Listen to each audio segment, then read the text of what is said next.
السلام علیکم ورحمۃ اللہ وبرکاتہ۔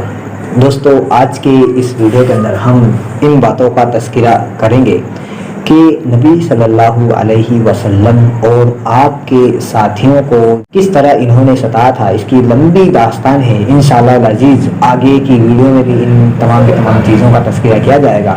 آج کی اس ویڈیو کے اندر اس بات کا تذکرہ کیا جائے گا کہ جو ظلم و ستم مسلمانوں کو مسلمان ہونے کی وجہ سے اس کے ذریعے دیا جا رہا تھا، تو اس ظلم اور ستم کو روکنے کا کچھ راستہ نکالنا تھا کہ اس ظلم و ستم کو روکا جائے۔ چنانچہ نبی صلی اللہ علیہ وسلم اور آپ کے ساتھی صحابہ نے یہ راستہ نکالا کہ قولاً اور عملاً جو ظاہری طور پر لوگوں کو دعوت دیتے تھے، ظاہری طور پر اللہ رب العالمین کی عبادت کرتے تھے، نمازیں ادا کرتے تھے، تو اس کو بند کر دیا جائے۔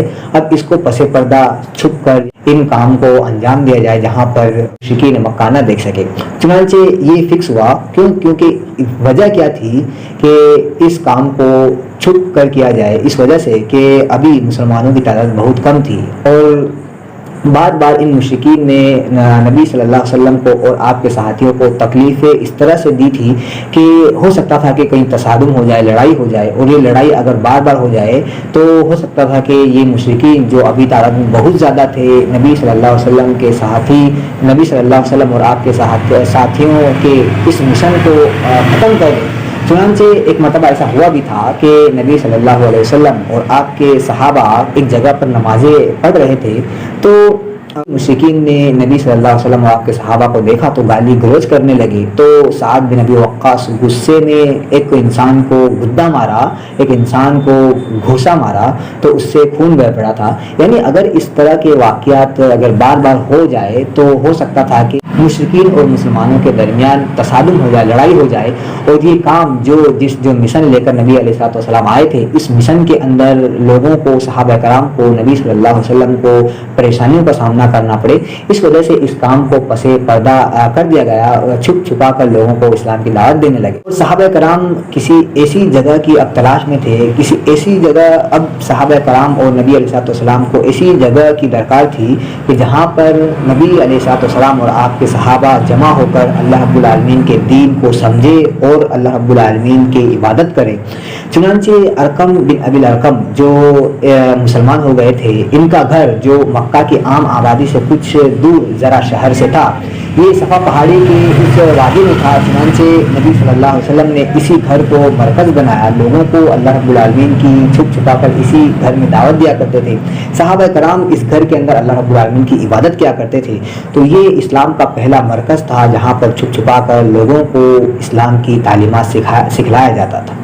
اس کے بعد بھی مشرکین مکہ، جو مکہ کے مشرک تھے، کافر تھے، ان لوگوں نے ظلم و ستم کا کسی طرح سے بھی کوئی راستہ بند نہیں کیا۔ ان کا ظلم اور ستم بڑھتا ہی چلا گیا۔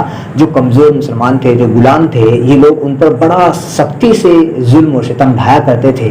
چنانچہ نبی صلی اللہ علیہ وسلم نے ان صحابہ کرام کو حکم دیا کہ جن پر ظلم ڈھایا جا رہا ہے، ہجرت کر کے حبشہ کی طرف چلے جائے۔